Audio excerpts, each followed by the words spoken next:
German intelligence believed Bari Harbor was finished.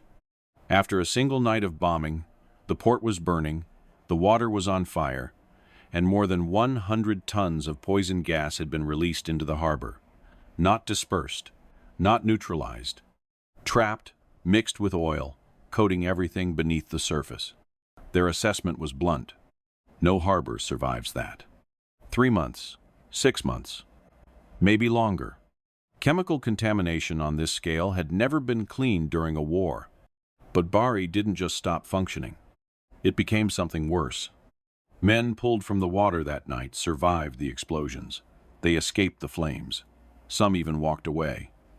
Hours later, their skin began to blister, their eyes swelled shut, their lungs filled with fluid. Doctors treated burns, treated shock, treated exposure.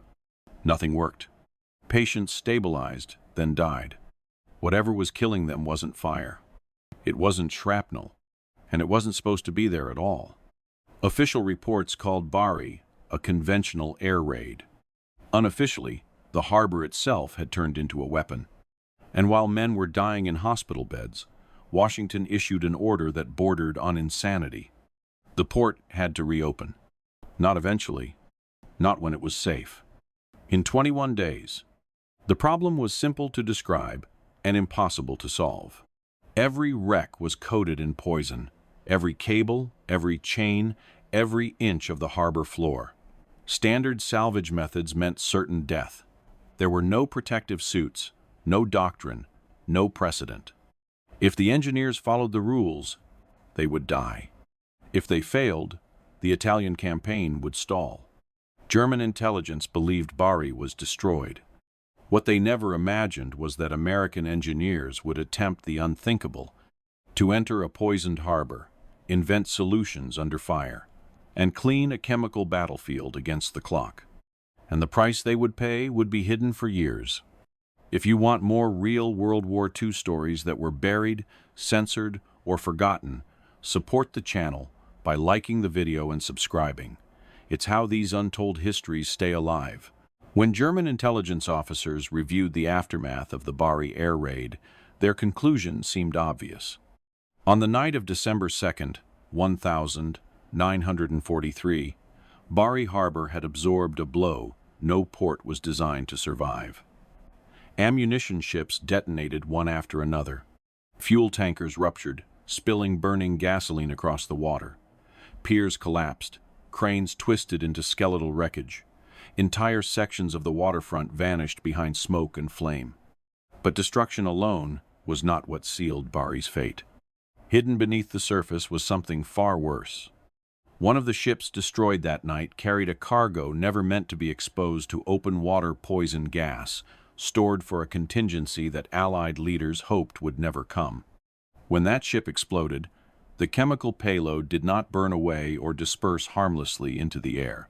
Instead, it mixed with the fuel oil already flooding the harbor. The result was a thick, toxic emulsion. It clung to every wreck. It coated every cable, chain, and anchor. It settled into the silt along the harbor floor. From a military standpoint, the assessment was straightforward. A harbor contaminated by chemical agents was not just damaged, it was unusable. Salvage crews could not work safely. Ships could not dock. Any attempt to clear the port would expose men to lethal poisoning. German analysts estimated Bari would be closed for months. 3 at minimum, possibly 6. No port in the middle of a war had ever been restored after chemical contamination on this scale. From Berlin's perspective, the port that fed Allied operations in southern Italy was finished. What those analysts could not see were the consequences unfolding beyond the harbor itself. As fires burned through the night, rescue crews pulled survivors from the water, men soaked in oil, coughing, blinded by smoke. Many showed no obvious wounds. They were rushed to hospitals, stripped of their contaminated clothing, wrapped in blankets, and treated for shock. Within hours, something went terribly wrong. Skin reddened where oil had touched it. Blisters formed, large and painful. Eyes became inflamed, then useless. Breathing grew labored as fluid filled damaged lungs. Doctors treated what they thought they were seeing: burns, exposure, infection. Patients stabilized briefly, then deteriorated. Some died without warning. No one could explain why. Chemical warfare had been banned for nearly 2 decades. Bari was an Allied port. No one expected poison gas to be present, especially not in quantities capable of killing men days after the bombs stopped falling. And yet, the deaths continued. While medical staff struggled in the dark, the strategic clock kept ticking. 70 miles north, American bombers sat idle, waiting for fuel that could no longer reach them.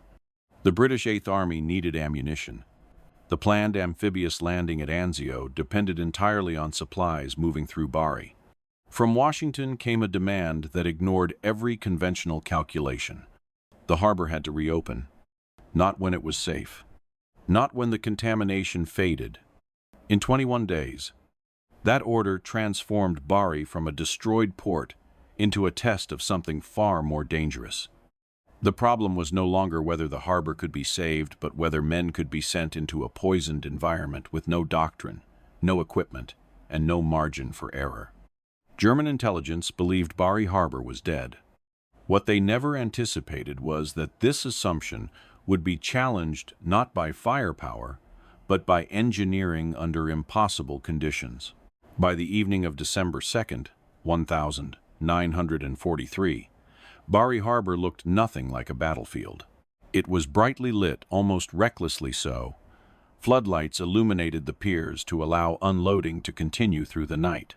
Ships lay packed stern to bow along the waterfront, their decks crowded with crates of ammunition, fuel drums, vehicles, and spare parts. Bari had become the logistical heart of Allied operations in southern Italy, and efficiency had taken priority over security. More than 30 merchant vessels crowded the harbor that night. Ammunition ships, fuel tankers, Liberty ships carrying supplies for the American 15th Air Force and the British 8th Army, cargo destined for airfields to the north and for an amphibious landing still weeks away. From the air, it was an invitation. Earlier that afternoon, a single German reconnaissance aircraft passed high over the city. Its pilot needed no binoculars. The ships were visible to the naked eye, brightly lit, tightly packed, and barely defended. Photographs confirmed what German commanders already suspected. Bari was vulnerable. Only hours before the attack, Allied leadership publicly dismissed the possibility of an air raid. German air power in Italy, they claimed, had been neutralized. Bari was considered safe. At 19:07 hours, Allied radar stations detected incoming aircraft. Moments later, the radar screens dissolved into confusion. German pathfinders had released clouds of aluminum foil chaff, blinding Allied detection systems. Beneath that electronic fog, wave after wave of German bombers approached at low altitude, skimming over the Adriatic before climbing only when they were directly over the city. By the time air raid sirens sounded, it was already too late. The first bombs fell on Bari's old town, shattering windows and streets. But this was only the calibration. Within minutes, the bombers adjusted their aim, walking explosions across the water toward the clustered ships. The harbor ignited. One vessel took a direct hit, detonating with such force that the blast was felt miles inland. The explosion ripped through neighboring ships, rupturing fuel tanks and ammunition holds. Fire leapt from hull to hull. Burning gasoline spread across the surface of the water itself, transforming the harbor into a sea of flame. Men were thrown overboard by blast waves. Others jumped to escape burning decks, landing in water already slick with fuel oil. Some ships exploded instantly. Others burned slowly, cooking their cargo until secondary detonations tore them apart. In the chaos, one explosion stood out. It was deeper, louder, more sustained. A ship moored along the eastern edge of the harbor vanished in a towering blast that sent a dark mushroom of smoke and debris into the sky. Every man aboard was killed instantly. The ship's name mattered little in that moment. What mattered was what it carried and what had just been released into the water. As the raid continued, rescue efforts began even before the last bomb fell. Small boats darted through burning debris, pulling survivors from the water. Dockworkers, sailors, and soldiers dragged oil-soaked men onto the piers. Fire crews fought a losing battle against spreading flames. By the time the German bombers disappeared into the night, Bari Harbor was unrecognizable. 17 ships lay sunk. Others burned uncontrollably. Cranes had collapsed into the water. Piers were shattered. Thick smoke hung over the city, mixing with the stench of fuel and cordite. The official toll would later list hundreds dead and missing. But the most dangerous part of the night left no immediate mark. The explosion of the eastern moored ship had shattered thousands of thin-walled bombs designed not to explode violently, but to disperse their contents. Instead of detonating cleanly, their payload spilled outward liquid, sulfur mustard pouring into a harbor already flooded with fuel oil. The chemistry was brutally efficient. Mustard agent dissolved easily in petroleum products. The burning fuel did not destroy it. Instead, the oil protected the chemical from dispersing, allowing it to spread across the harbor's surface and cling to wreckage below.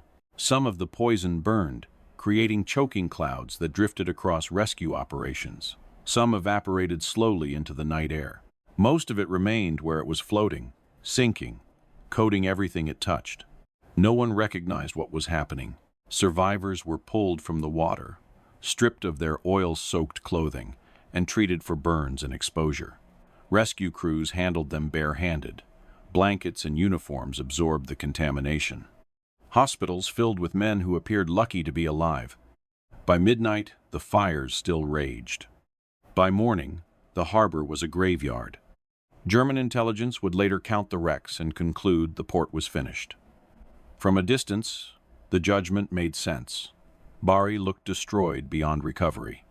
What they could not see, what no one yet understood, was that the harbor itself had become a silent, chemical battlefield, and the consequences of that night were only beginning to surface. When daylight returned to Bari on the morning of December 3rd, the worst appeared to be over. The air raid had ended. The fires were slowly being brought under control.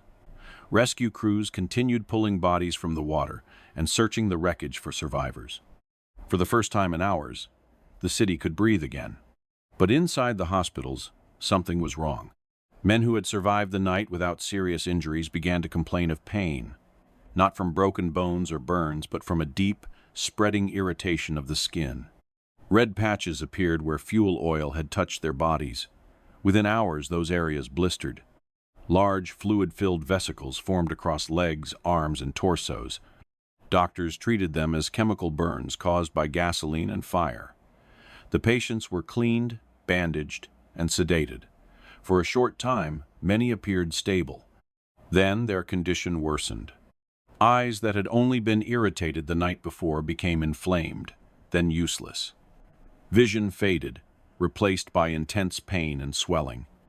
Some men could no longer open their eyelids. Others went completely blind.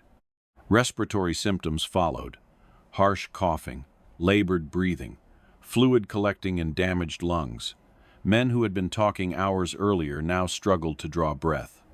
By the evening of December 3rd, the first deaths were reported not from blast trauma or burns, but from a cause no one could explain. The pattern made no sense.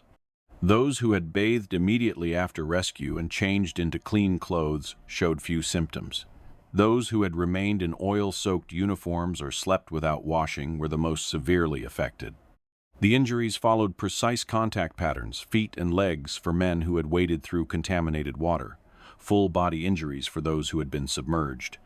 It did not behave like fire, and it did not behave like infection. Blood tests revealed another anomaly. White blood cell counts were collapsing. Men were dying not because of their wounds, but because their immune systems were failing. Medical staff worked without protective equipment. They handled contaminated clothing and bedding, unaware that they were exposing themselves. Some nurses and orderlies began developing symptoms of their own: blistering hands, inflamed eyes, respiratory distress. Still, no one spoke the word no one expected to hear: chemical warfare. Chemical weapons had been banned for nearly 20 years. Bari was an Allied port. Officially, there were no chemical munitions anywhere near the city. When British port authorities were questioned, they denied any knowledge of such cargo. Doctors continued treating what they thought they were seeing, and men continued to die. On December 4th, the death toll climbed again. On December 5th, it climbed higher still. Hospitals overflowed, wards filled, hallways became treatment areas. Italian civilians, dock workers, and residents living near the harbor arrived with similar symptoms, further straining already overwhelmed facilities. Some fled the city entirely, seeking relief in the countryside. Many would never be counted in official casualty figures. At sea, the contamination spread beyond the harbor. A British destroyer that had taken on oil-covered survivors during the raid sailed north overnight. During the voyage, members of her crew began complaining of blistered skin and eye pain. By the time the ship reached port, the bridge crew could barely see well enough to navigate. The evidence was mounting, but the explanation remained absent. Every hour that passed without understanding the cause meant more exposure, more contaminated environments, and more deaths. Yet, admitting the presence of chemical weapons raised questions no one wanted to answer. If poison gas was involved, where had it come from? Who had brought it into an Allied harbor? And why had no one been told? By December 6th, 4 days after the raid, the situation reached a breaking point. The casualties no longer resembled victims of a bombing. They resembled chemical warfare patients.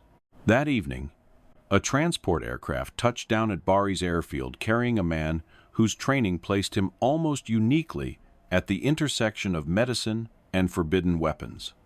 Lieutenant Colonel Stuart Francis Alexander, chemical warfare consultant to Allied forces in the Mediterranean, had been summoned to investigate. Within hours of arriving at the hospital, Alexander recognized the pattern. The delayed blistering, the eye injuries, the respiratory damage, the collapse of white blood cell counts. There was no doubt. This was sulfur mustard poisoning.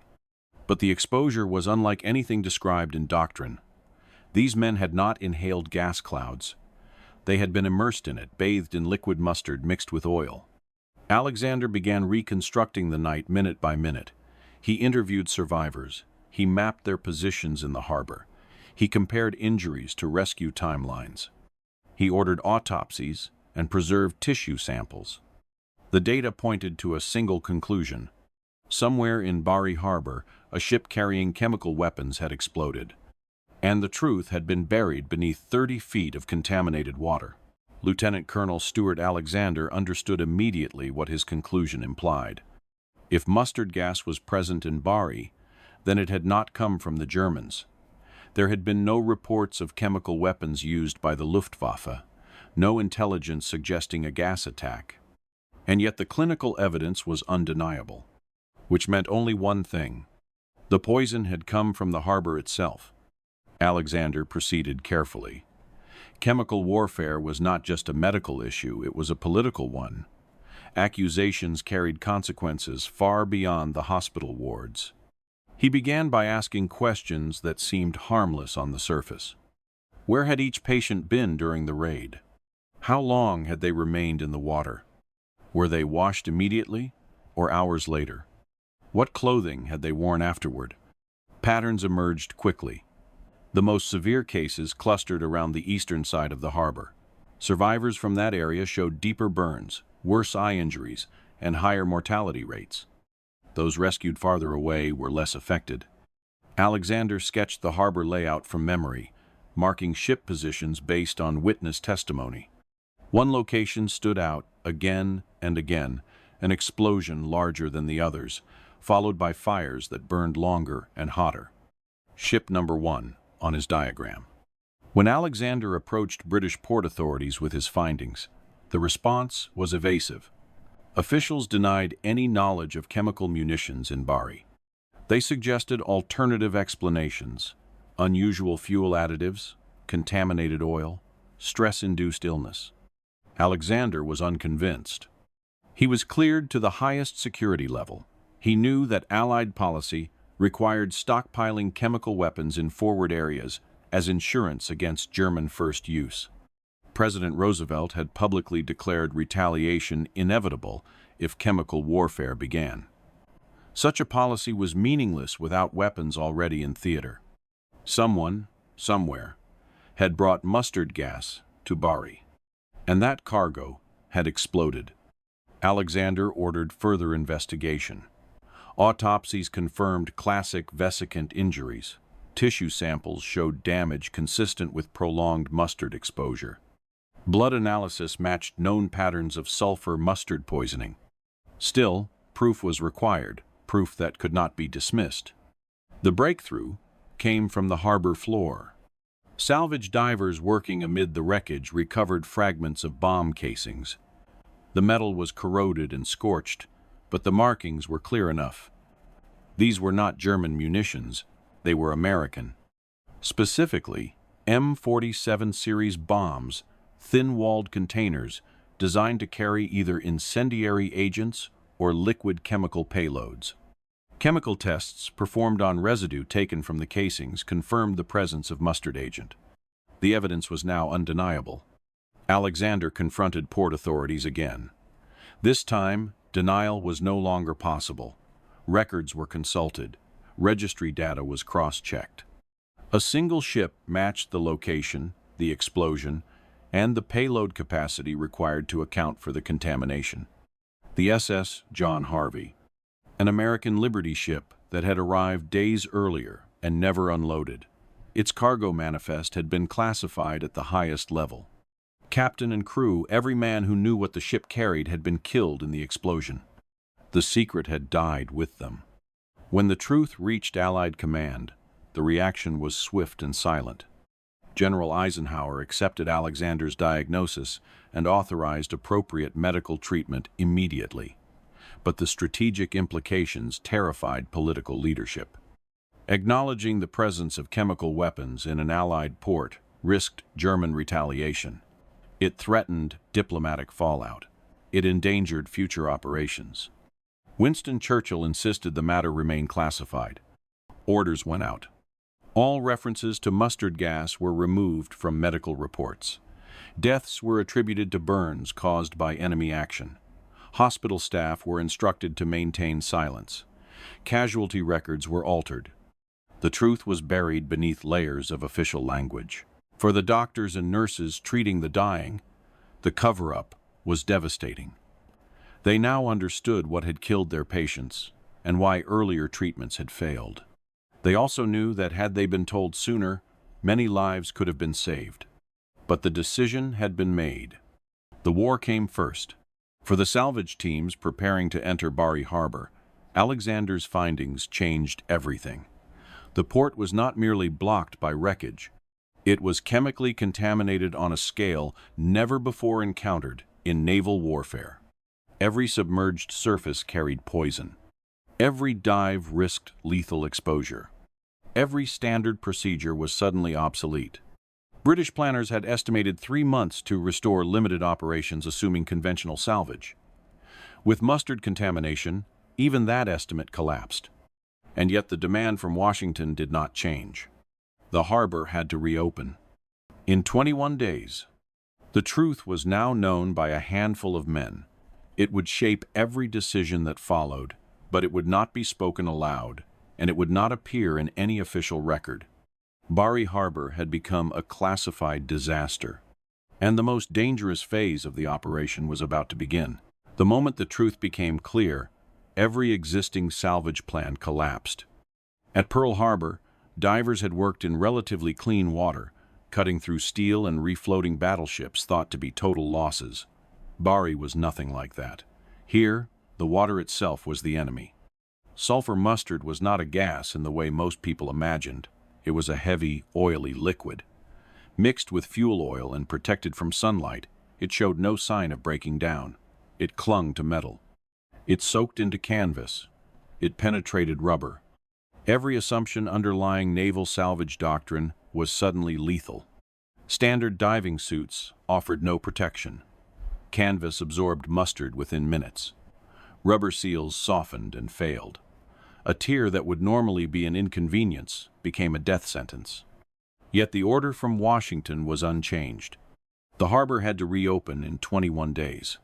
The requirement was brutally simple: clear the main channel, move or remove the wrecks, blocking access, and restore limited cargo operations in time to support the coming landings at Anzio and the continued bombing campaign against German oil production. Failure was not an option. Delay meant stalled offensives, grounded aircraft, and thousands of additional casualties on land. American Navy salvage experts arrived at Bari on December 5th. Many had worked Pearl Harbor. They brought experience, discipline, and a hard understanding of risk. What they did not bring was a solution. There was no manual for this. No doctrine for clearing a chemically contaminated harbor under wartime pressure. The engineers began by redefining the problem. They could not eliminate the poison. They could not make the water safe. They could only limit exposure by time, distance, and contact. From that reality, new rules emerged. Dive times were strictly limited, 30 minutes maximum, no exceptions. Divers worked in pairs, constantly monitored from the surface. The moment a diver surfaced, he was hosed down with clean seawater before his helmet was removed. A mandatory decontamination cycle followed every dive. Even these measures were inadequate. The risk remained extreme. So the engineers reduced the need for divers altogether. Instead of cutting through wrecks underwater, they focused on remote handling. Heavy steel cables were passed beneath hulls by divers working as quickly as possible, then attached to steam winches mounted on barges positioned outside the most contaminated zones. Wherever possible, ships were not salvaged completely. They were moved. Wrecks blocking the main channel were dragged to shallow water along the harbor's edge, clearing a narrow passage rather than attempting full recovery. Damaged vessels that could float were towed away immediately, even if repairs would have to wait. It was a strategy built on ruthless prioritization. Only what absolutely had to be moved was moved. Work began on December 8th, even as chemical analysis was still ongoing. Each day lost was a day the campaign in Italy bled for supplies. Progress was measured in feet. Divers reported that every surface below the waterline was coated in an oily sheen. When sediment was disturbed, the familiar garlic odor of mustard agent filled their helmets. Cutting torches were used sparingly. Heat risked vaporizing residual poison. Every lift was a gamble. If a cable slipped or a hull fractured, the wreck could collapse, releasing trapped contamination and forcing divers to abort the operation. Each decision balanced speed against survival. By December 15th, 3 wrecks had been moved. It was not fast enough, but it was working. As the channel began to open, engineers applied a second principle: progressive decontamination. Work started at the harbor entrance, where tidal flow diluted contamination more effectively. As wrecks were removed, water circulation improved, slowly reducing poison concentration deeper inside the basin. By December 20th, a narrow passage allowed limited ship movement. On December 23rd, 3 weeks after the raid, the first cargo vessels entered Bari Harbor under strict controls. The port was operational again. Not safe, not clean, but functional.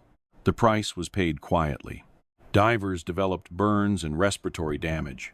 Some required months of hospitalization. Records or incomplete casualties were classified, but estimates suggest several salvage personnel died or suffered permanent injury. They accepted the risk knowingly. The engineers had not defeated the poison. They had outpaced it. German intelligence had predicted Bari would be closed for months. They had assumed contamination made salvage impossible. What they failed to account for was a willingness to discard doctrine, accept casualties, and innovate under pressure.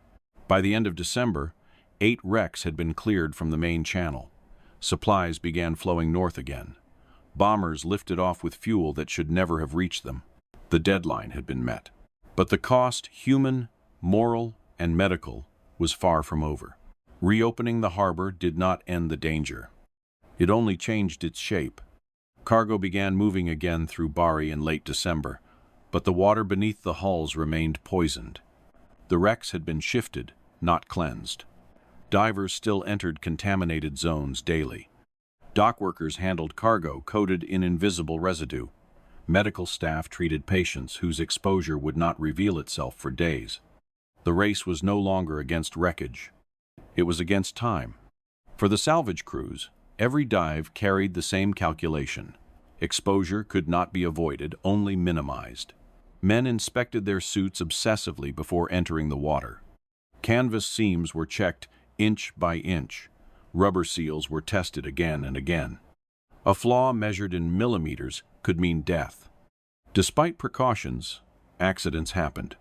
On December 14th, a diver working near the remains of a sunken freighter felt a sudden coldness against his leg.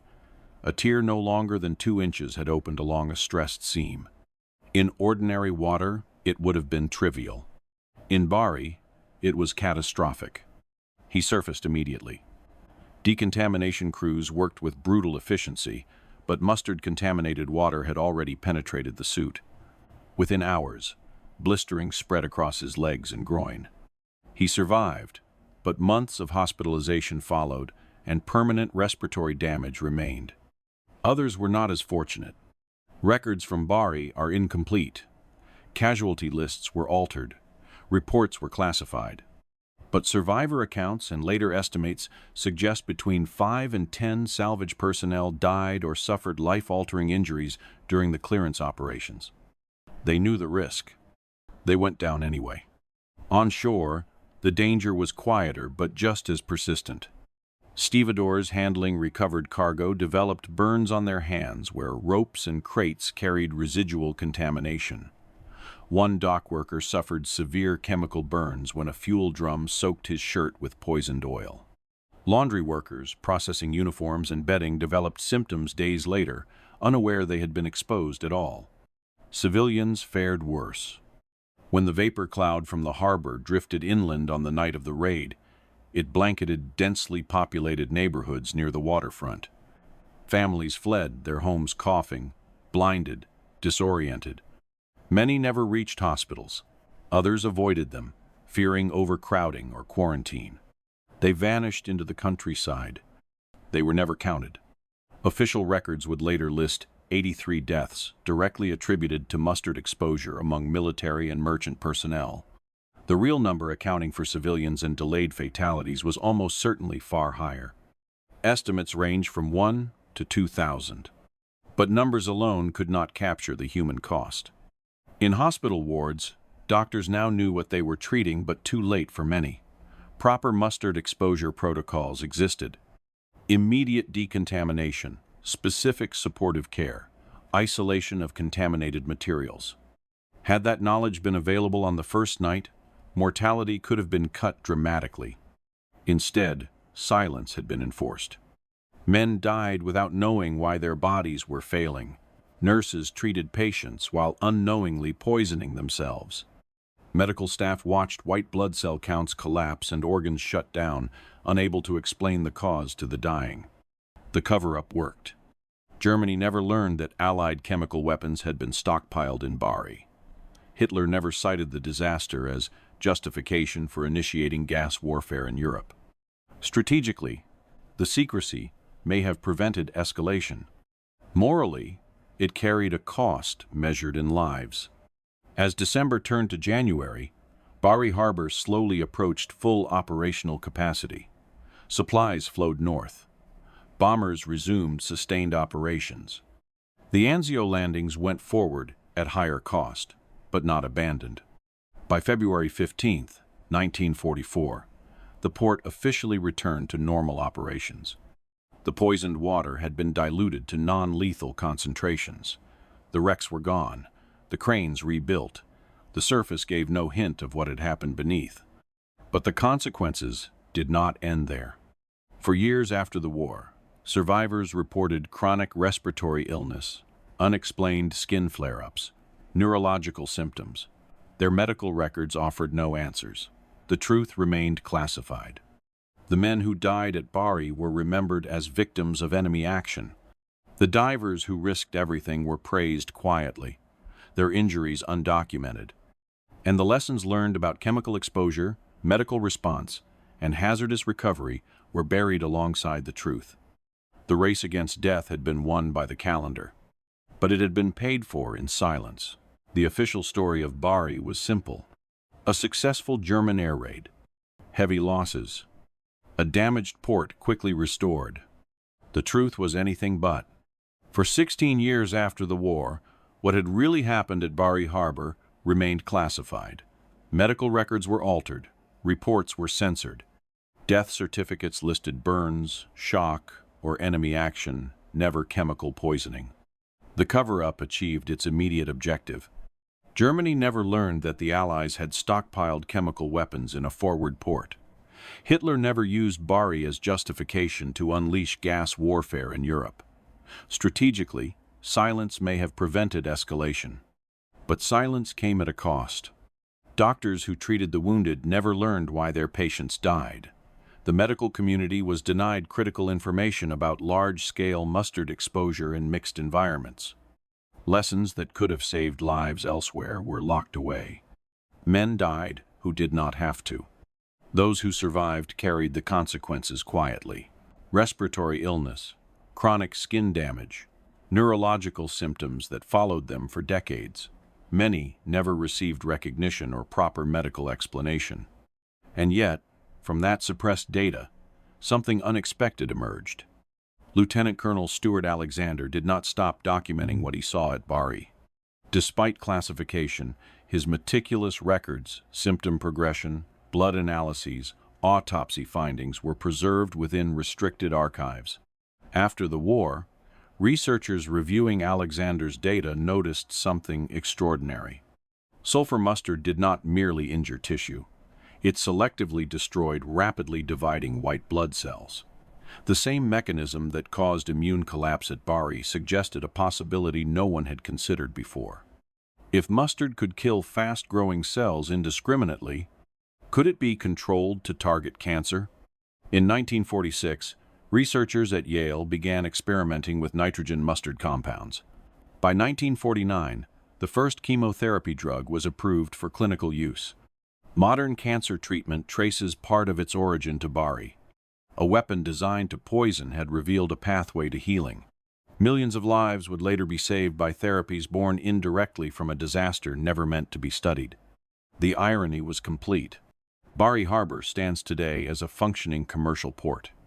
Ships move through channels cleared by men who descended into poisoned water, knowing exactly what waited for them below. The wrecks are gone. The fires are long extinguished. Only trace molecules remain in the sediment, silent evidence of a night when war crossed a line even its planners never intended. The disaster did not change the outcome of World War II. Rome fell. The Allies advanced. Victory came. But the story of Bari forces a harder question. Not about strategy. Not about victory. About cost. Because the most dangerous weapons of war are sometimes the ones brought in secret by those who believe they will never be used. And the greatest acts of courage are not always found in attack, but in men who enter lethal environments to undo the consequences of decisions made far from the battlefield. At Bari, American engineers cleaned a poisoned harbor in 21 days. The truth took 16 years to surface. And the lives altered by that silence were never fully counted. The story of Bari was hidden for 16 years. If you believe stories like this matter, subscribe to the channel and share this video. History doesn't repeat itself, but it is often buried.